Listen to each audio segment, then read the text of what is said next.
Punta tayo ngayon sa Burger King. Kanina galing kami sa ang pangalan nito? KFC. Ngayon naman sa Burger King.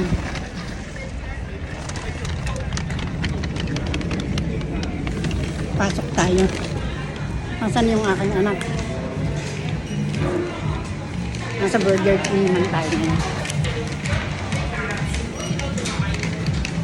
Yun yung aking anak. Nasaan na?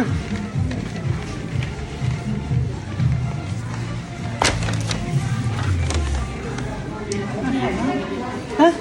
Kukuha na tayo ng kukuha. Sir, po na nga ako.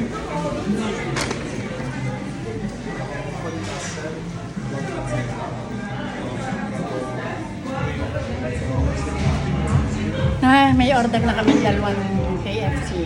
Tig-isa kami ng aking anak. Ngayon naman, tayo ikakain dito sa Burger King. Mainit, pero malamig ang panahon.